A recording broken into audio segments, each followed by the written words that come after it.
চুপচাপ ভালোবাসা সিজন 3 পর্ব 31। একদিন সন্ধ্যায় রাস্তায় মেঘলা আর অরিত্রর দেখা হয়ে যায়। তাদের চোখ একে অপরের চোখকে দেখে দুজনেই থমকে যায়।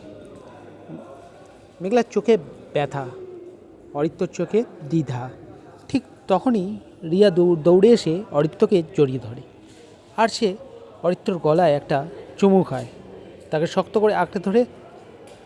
আর অরিত্রও মেঘলার সামনে রিয়াকে সরায় না।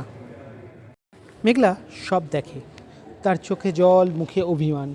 সেভাবে আমি তো শুধু একদিন ঋষির সঙ্গে কফি খেয়েছিলাম, তাতে অরিত্র আমাকে ভুল বোঝে, রাগ করে, কিন্তু ও নিজে রিয়ার সাথে জড়িয়ে আছে, তাতে কোনো সমস্যা নেই। তার চোখের ব্যথা আরও গভীর হয়।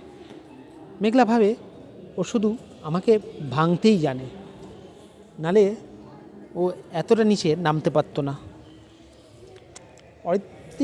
অরিত্র মেঘলার দিকে তাকায়, তার চোখে দ্বিধা, মুখে নীরবতা। সেভাবে আমি যদি রিয়াকে এই সময় সরাই, মেঘলা ভাববে আমি ওকে গুরুত্ব দিচ্ছি, কিন্তু আমি যদি চুপ থাকি তাহলে ও বুঝবে আমি শুধু মেঘলার ওপরই দুর্বল নয়, আমার জন্য রিয়াও আছে। এই কথা ভেবে তার ভেতরে দ্বন্দ্ব চলতে থাকে মনের ভেতর। ওদিকে রিয়াও এই ব্যাপারটার সুযোগ নিতে ছাড়ে না।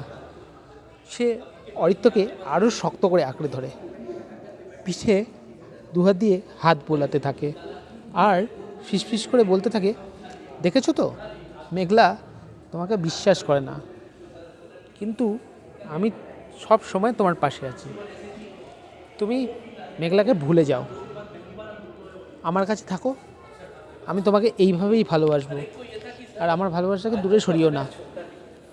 অরিত্র কিছু বুঝতে পারে না, সে কি বলবে সে জানে না, কারণ তার মনের মধ্যে তখন মেঘলাকে দেখানোর একটা প্রবণতা রয়েছে যে তার জন্য অন্য মেয়েও আছে।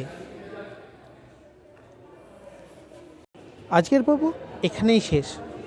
তবে অভিমান যদি অজুহাতের সঙ্গে মিশে যায়, তাহলে ভালোবাসা কোথায় দাঁড়ায় বলো দেখি। গল্পটা ভালো লাগলে অবশ্যই লাইক, কমেন্ট, শেয়ার করো, আর বং এক্সপ্লোরার চ্যানেলটাকে সাবস্ক্রাইব করতে একদম ভুলো না। তো আজকের মতো এখানেই শেষ করছি, টাটা।